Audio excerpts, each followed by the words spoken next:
Pak Senator Abdullah Putih berada di ruang VVIP sedang menunggu kedatangan Pak Ketum Nasdem Bang Surya Paloh.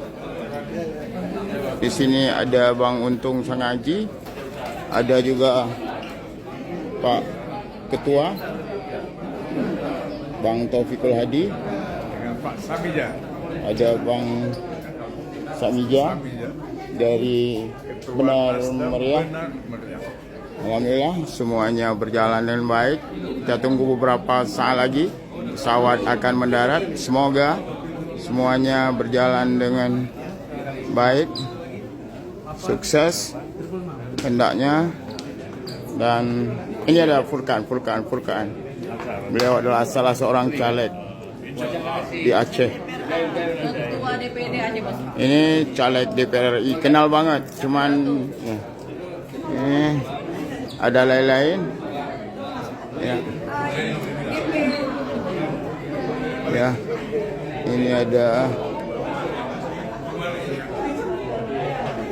Indang dan Agama Aceh. Terima kasih.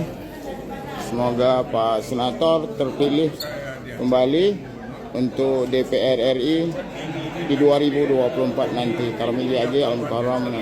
Wassalamualaikum warahmatullahi wabarakatuh.